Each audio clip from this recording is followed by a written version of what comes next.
the four thoughts, the precious human life,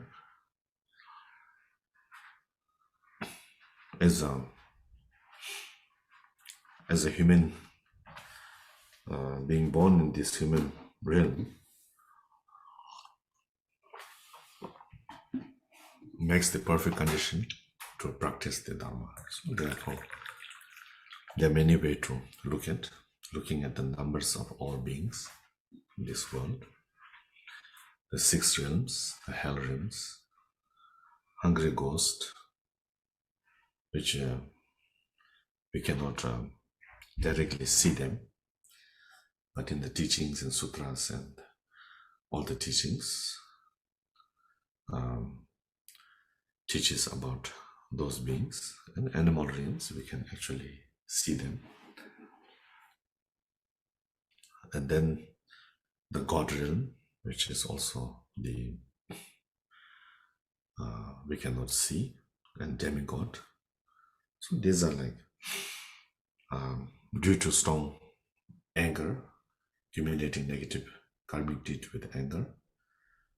Then there's a realm where many beings suffer. They sort of feel that they are in kind of a hell realm, and due to so much stingy or attachment, then some beings feel the suffering of the hungry ghost. And then with such a strong pride due to accumulating negative emotions due to pride, then you're reborn in the God realm. And then due to jealousy, we're reborn into what we call the demigod. So all of these 5 realms has so much suffering, of course, with hell realm and the hungry ghost and the animal realms, they will not be able to practice. And then the God realm and demigod also not be able to practice. So we human beings, the perfect condition to practice the Dharma. So we are like very, very fortunate to be reborn as a human being. So appreciating this moment. And within the human realms, then if you look, have so many population, and out of which not so many are engaging in giving some meaning to one's life. So we are lucky, very, very fortunate to be having some kind of interest in giving one's meaning to one's life. And on top of that, finding the right path, right teacher. So all those things I think I appreciate so much that we don't want to waste.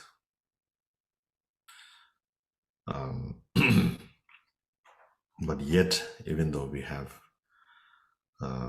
even in human realm, we can sort of see how the 6 realms kind of experience.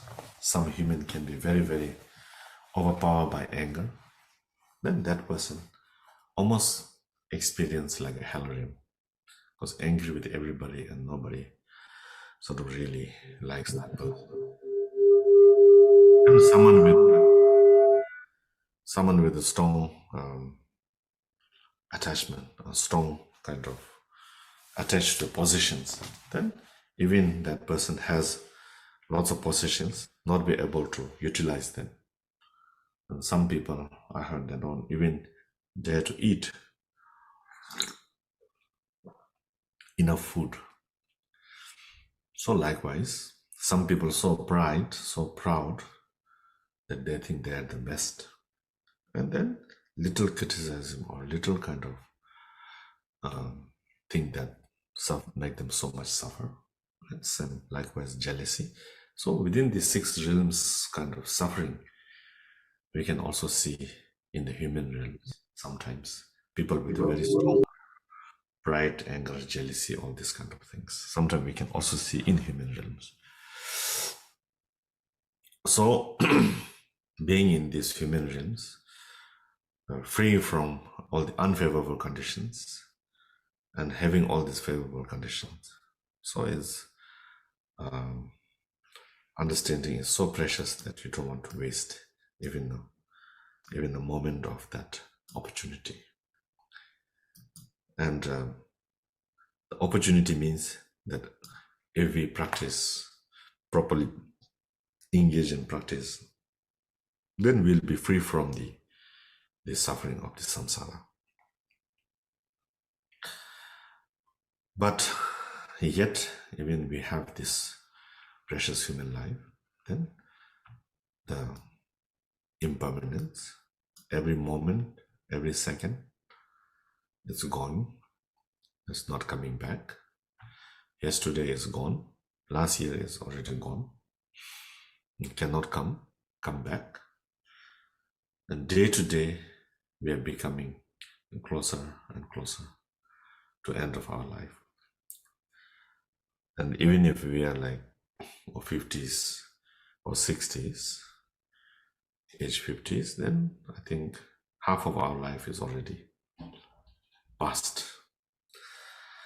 So therefore, whatever left, I think we have to put in proper use without delaying, without thinking, oh, maybe I'll practice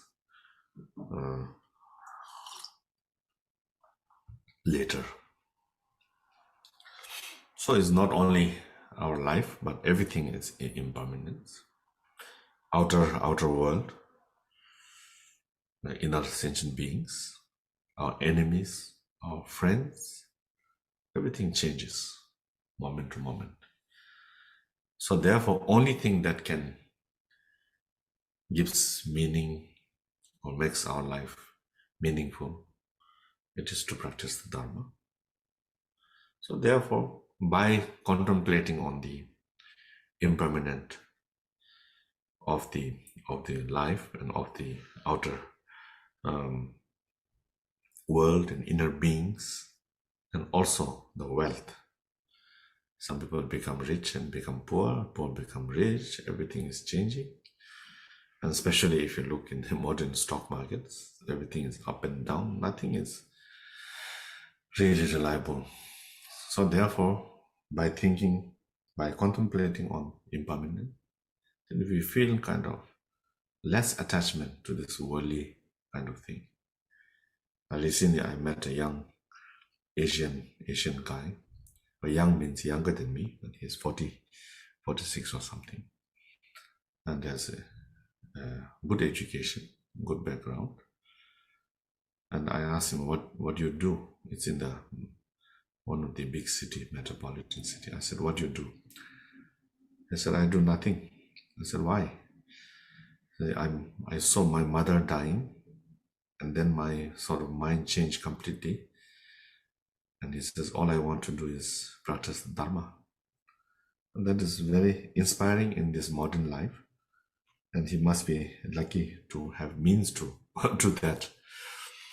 But that's saying is very inspiring. Even we cannot just now leave everything and focus completely in practice, but we should at least try to dedicate at least 2 hours or a day to do something that the preparation for the big day to come.